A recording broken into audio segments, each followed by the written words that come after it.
failed gubernatorial, senatorial candidate Kari Lake announced that she will not seek political office again. We know the movement that we have in Arizona, and I will never take that for granted. But there is a corrupt machine here that is hell bent on making sure I never hold office. So I won't put my family and myself to the torture of running again, Lake wrote Saturday in a post on the social platform X. Gallego, who has served in the House for nearly a decade, representing a Phoenix based seat, secured his victory against Lake, garnering 50.1% of the vote compared to Lake's 47.7%, according to a polling aggregate from the Hill/Decision Desk headquarters. Lake announced her Senate bid in October 2023 and entered the race for Senator Kirsten Sinema's seat as the heavy favorite for the GOP nomination. A Republican is a sharp ally of President-elect Trump, who endorsed her in a video on social media. Lake had previously denied her loss in Arizona's gubernatorial race in 2022. I'm really tired of watching our politicians retreat from every single important battle. They're cowards, Lake told supporters in October, vowing to be the most pro-America senator in the entire country. That's how we got into the mess we're in right now because they have surrendered far too many hills. We're on the final hill right now, and I'm not surrendering this hill. There's a little bit more, but we should, I guess, talk more about that particular statement of hers, the one that she put up on X. Okay, first of all, we know the movement that we have in Arizona, and I will never take that for granted. Well, you're kind of telling the movement that thanks for supporting me, even though I'm fairly young, right? She's not even 60 and can run for office multiple times over the course of my lifetime. I am announcing my retirement from pursuing such endeavors as to not need or court your support ever again. That was my alarm going off. Then when you go down here, she says, there is a corrupt machine here that is hell-bent on making sure I never hold office. Okay, what is the corruption? Arizona is a state that has, for the last 30-something years, been represented almost exclusively by Republicans.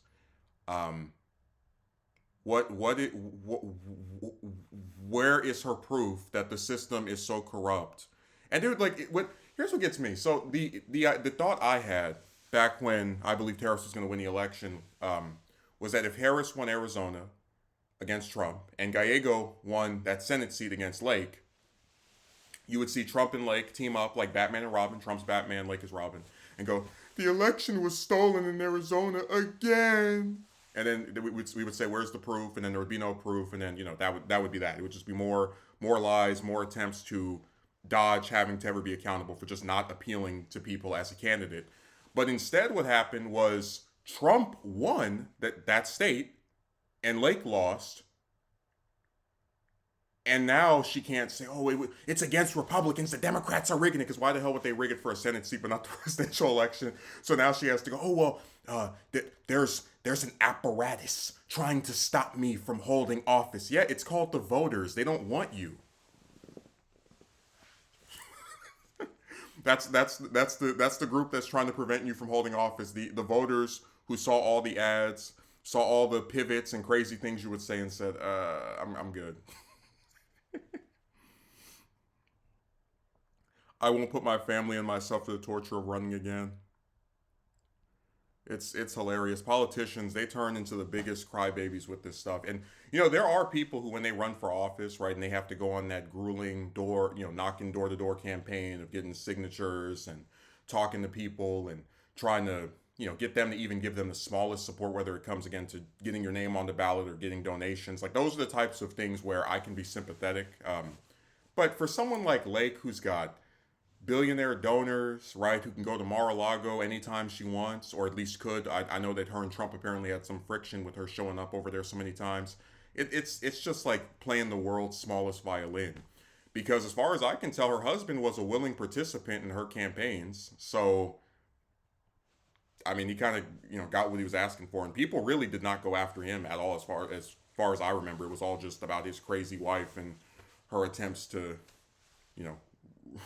to run for office, and then every time she loses, it's never, if she had won, it would have been fair, a representation of the people. But if she loses, it's rigged or some kind of corruption. And every time they go to court, it gets thrown out. But I guess she's just smarter than every lawyer and person who actually studies this stuff across the entire world. She has some proof that the rest of us are not privy to. Trump did nominate her for that Voice of America thing, and I think she'll get that, and that'll be her backup plan job. But really, it's kind of sad that because like Lake, if I'm being nice towards her, and I try to be fair, she is charismatic. She is someone who as a TV anchor or reporter rather, you would think would be a top tier contender for his press secretary, but he'd rather give her something that apparently is less, I guess, of a lower profile. So it's going to be real fun watching her squirm in that job and see Gallego as senator and be like, that could have been me if I just if the state wasn't so corrupt. I'm telling you, every time like we really have entered an era where like if she ran for governor right in 2022 and then lost that and just was like, okay, forget this, I'd have more respect because at least then it would be like I'm gonna fully play into this angle of elections are rigged. But it's like she lost and then ran for another statewide race in the same state that she says is so corrupt exactly 2 years later after seemingly nothing had changed. It's kind of a smaller scale version of what happened with Trump, where he was saying, the election was stolen in 2020, and then it's like, you think it's stolen? Why the hell would you run again? And of course, after he wins this time, there's no claims of it being rigged because that's how full of crap they are. But with her, it's even weirder because it's like you could run for office in any state. Of course, you'd have to wait some years, but still, and you're gonna just wait a few more years to run for another statewide race in the same state that you're saying is so against you and antagonistic. And now apparently they have like a anyone but Lake a caucus of people sitting in a back room trying to stop her from holding out. It just gets too ridiculous. But yeah, she'll be real fun to watch as a person who has to like jockey from one job to the next to try and stay relevant. And I'm just as horrible as this election cycle was. That was one Senate result. I have no problem with whatsoever.